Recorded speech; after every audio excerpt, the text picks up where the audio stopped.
திருச்சியில் அமைச்சர் கே.என். நேருவின் வீட்டில் அமலாக்கத்துறையினர் சோதனை நடத்தும் நிலையில் சட்டப்பேரவையில் அவர் இன்று பங்கேற்றிருக்கிறார். கூடுதல் தகவல்களை எமது செய்தியாளர் சரவணகுமார் வழங்க கேட்போம். சரவணகுமார், வணக்கம். விவரங்கள் என்ன?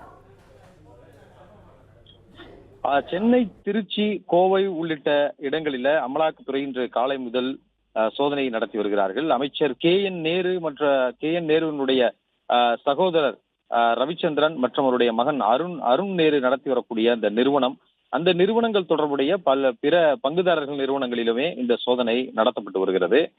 இந்த நிலையில சட்டப்பேரவையில் இன்று அமைச்சர் கே.என். நேரு பங்கேற்றிருக்கிறார்.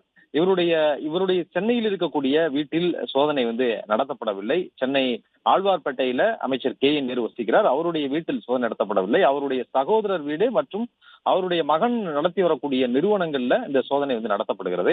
ஆழ்வார்பேட்டை வீட்டிற்கு அருகிலேயே சி.வி. ராமன் சாலையில் இருக்கக்கூடிய அவருடைய மகன் நடத்தி வரக்கூடிய 2 நிறுவனங்கள், திருமாவடி பயோ எனர்ஜி என்ற ஒரு நிறுவனம், அதே போன்று rice industry, GSNR rice industry என்ற ஒரு நிறுவனம். இந்த 2 நிறுவனமும் ஒரே அலுவலகத்தில் செயல்பட்டு வருகிறது. இந்த அலுவலகத்தில் சோதனை நடத்தப்படுகிறது. அதே போல TVH கோம் என்ற அந்த கட்டுமான நிறுவனத்தினுடைய அலுவலகமும், அதே போன்று TVH எனர்ஜி ரிசோர்ஸ் என்ற இந்த மின் உற்பத்தியை மேற்கொள்ளக்கூடிய காற்றாலை மூலமும் சோலார் மூலம் மின் உற்பத்தியை மேற்கொள்ளக்கூடிய ஒரு நிறுவனம். இவையெல்லாம் ஒரே முகவரியில, ஆரியபுரத்தில் இருக்கக்கூடிய ஒரே முகவரியில இயங்குகிறது. இது எல்லாம் அவருடைய சகோதரர் K.N. ரவிச்சந்திரன் தான் கவனித்து வருகிறார். அந்த அலுவலகத்திலேயே சோதனை நடத்தி வருகிறார்கள். அந்த அலுவலகத்திலேயே பல்வேறு நிறுவனங்கள் பதிவு செய்யப்பட்டு green energy Gujarat company private limited என்ற ஒரு நிறுவனமும் அவருடைய குடும்பத்திற்கு சொந்தமான அந்த நிறுவனமும், அதே போன்று எனர்டீரியா விண்ட் இன்ஃப்ரா என்ற ஒரு நிறுவனம், அதே போன்று சோலார் இன்ஃப்ரா என்ற ஒரு நிறுவனம், வேசிஸ் கிரீன் எனர்ஜி என்ற ஒரு நிறுவனம், எல்லாமே ஒரே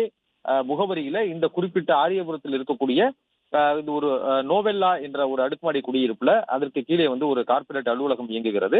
இந்த முகவரியில் தான் பதிவு செய்யப்பட்டு இந்த அலுவலகங்கள் எல்லாம் இருக்கிறது. இந்த அலுவலகத்தில் சோதனை நடத்தப்பட்டு வருகிறது. வெவ்வேறு காலகட்டங்கள்ல இந்த நிறுவனங்கள் எல்லாமே தொடங்கப்பட்டிருக்கிறது. பெரும்பாலும் மின் உற்பத்தி செய்யக்கூடிய காற்றாலை மற்றும் பயோ எனர்ஜி மூலமாகவும், அதே போன்று மின் உற்பத்தி செய்யக்கூடிய இந்த பல்வேறு நிறுவனங்கள் எல்லாமே இந்த முகவரியில, ஒரே முகவரியில 4க்கும் மேற்பட்ட நிறுவனங்கள் பதிவு செய்யப்பட்டிருக்கிறது. இந்த அலுவலகத்தில் சோதனை நடத்துகிறார்கள். அதே போன்று அடையாறுல 3 இடங்களில் சோதனை நடத்தப்படுகிறது. K.N. ரவிச்சந்திரன் அவருடைய வீடு சாஸ்திரி நகர் இருக்கு. அந்த வீட்டுல சோதனை நடத்துகிறார்கள். அதே போன்று அடையாறு LB சாலையில் இருக்கக்கூடிய TVH அடுக்குமாடி குடியிருப்புல அவருடைய உறவினர் வசிக்கிறார். அந்த வீட்டிலும் சோதனை நடத்தப்படுகிறது. சென்னையில் மட்டுமே 10க்கும் மேற்பட்ட இடங்கள்ல இந்த சோதனையை மேற்கொண்டு வருகிறார்கள். நன்றி சரவணகுமார், விரிவான தகவல்களுக்கு. பிளே ஸ்டோர் மற்றும் ஆப் ஸ்டோரில் இருந்து பாலிமர் செயலியை QR கோடு மூலம் பதிவிறக்கம் செய்யுங்கள். செய்திகளை உடனுக்குடன் பெறுங்கள்.